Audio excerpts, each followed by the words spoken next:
કમોસમી વરસાદ સામે ખેડૂતોને સહાય માટે કેન્દ્ર સરકાર તૈયાર। કેન્દ્રીય કૃષિ મંત્રી શિવરાજસિંહ ચૌહાણે અતિવૃષ્ટિની લીધી ગંભીર નોંધ। તાત્કાલિક પાક નુકસાનનો અંદાજ લેવા અધિકારીઓને આદેશ।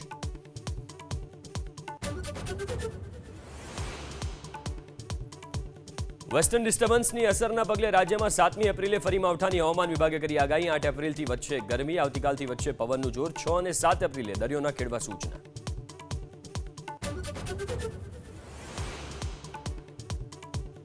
આણંદની સરદાર પટેલ યુનિવર્સિટીમાં લાફાકાંડની ગુંજ। 16 દિવસ પહેલા તત્કાલીન મહિલા એચઓડી પારુલબેન પોપટે અધ્યાપક ડોક્ટર મનીષ સોલંકીને વિદ્યાર્થીઓની હાજરીમાં લાફો મારતા મામલો પહોંચ્યો પોલીસ સ્ટેશન। કમોસમી વરસાદ સામે ખેડૂતોને સહાય માટે કેન્દ્ર સરકાર તૈયાર। કેન્દ્રીય કૃષિ મંત્રી શિવરાજસિંહ ચૌહાણે અતિવૃષ્ટિની લીધી ગંભીર નોંધ। તાત્કાલિક પાક નુકસાનનો અંદાજ લેવા અધિકારીઓને આદેશ।